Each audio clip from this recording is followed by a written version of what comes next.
Montgisard, the year 1177. Jerusalem stands on the brink of collapse. The enemy closes in. There is no retreat. Faith wavers. Hope flickers on the edge of extinction. Amid that despair, Baldwin IV, a young king, rises. He did not command a mighty army, only 600 men ready to die. 26,000 of Saladin's men were defeated in a single day.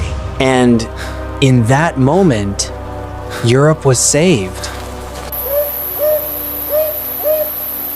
Outside, the news comes in waves.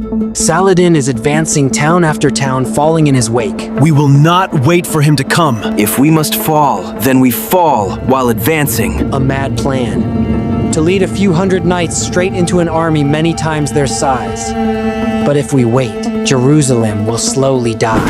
A king of 16, a body fading, yet a spirit forged in steel. Hands losing all feeling. Every step a defiance of fate. And in that moment, a king is born. Before he became a king, he was only a child. And one day, that child could no longer feel pain. And then everything changed. The physicians exchanged silent glances. Whispers began to spread through the palace. Leprosy. A sentence without a verdict. From that moment on, Baldwin's childhood was no longer play, but preparation for a life that would be cut short. He learned to endure, to hide the pain, and most importantly, he learned to stand firm, even as everything began to slip away, because deep within, he understood that one day he would have to carry an entire kingdom on hands that were slowly losing all feeling.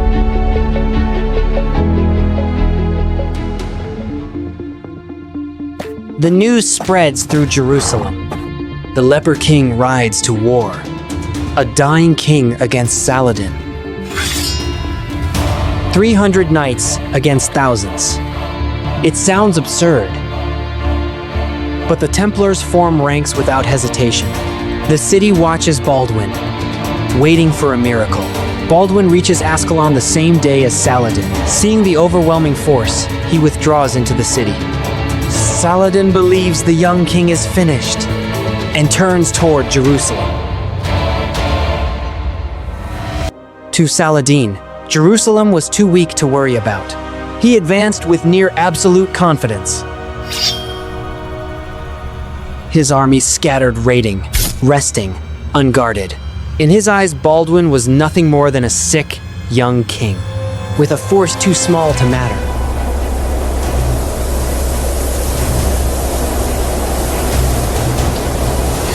Saladin grew up in a world where politics and war were unavoidable, yet he himself was never a naturally warlike child. Under the patronage of Nur ad-Din, one of the most powerful Muslim leaders of the time, he was raised not only with the sword, but with knowledge and faith. Unlike many warriors of his era, Saladin's youth was shaped by study, by religion, and by quiet observation. It was those years that forged a man who was calm, patient, and always knew when to strike. Under Saladin's banner, the army swept across the land. Cavalry like the wind, infantry like a rising tide, washing away everything in their path. They came like a storm that could not be stopped. Towns collapsed, flames rising with every advance, and fear spread faster than the thunder of hooves. It wasn't just strength in numbers, it was an army, forged in war, led by a patient, calculating mind. Jerusalem was not facing an army, but a force marching to rewrite history.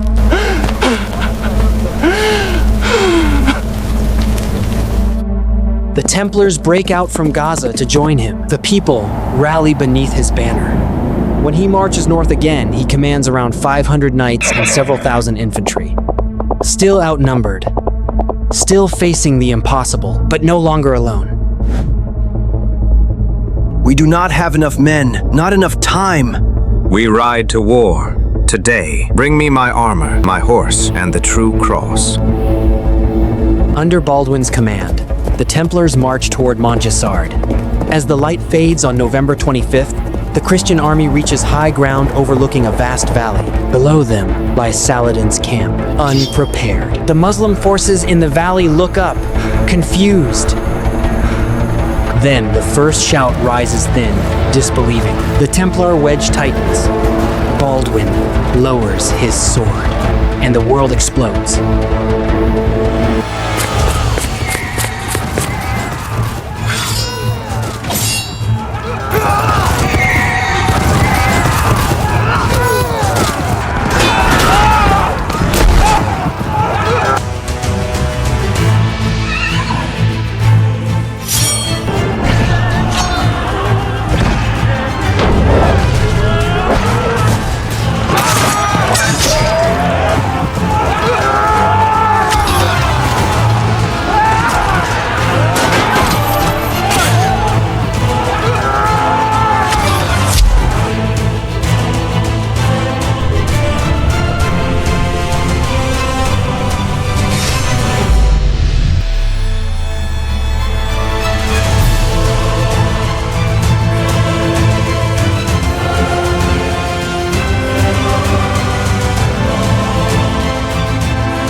Saladin finally appears stunned, pulled back by his guards as the wedge drives closer. He tries to rally his men, but the shock has hollowed them scattered. Unready for this battle, no one expected an attack. No one believed a few hundred knights could tear through thousands. No one imagined the Christians could move with such speed, precision, and fury. The Templars drive straight into Saladin's guard. Horses rear, shields slam into faces. The wedge tightens as pressure builds from every side. For a moment, the momentum falters. Not breaking, not failing, only compressing, sharpening, becoming a grinding engine of steel. We must retreat. Saladin is carried away in haste. His guards scatter as the Christians carve straight through the heart of the camp. The collapse is immediate. Units flee in every direction. Commanders shout to regroup, but the valley is already lost. 500 men against an army 10 times their number shatter it all with a single impossible charge. The Christians do not pursue far. They don't need to. The valley has already broken beneath them. Smoke hangs low over Montgisard.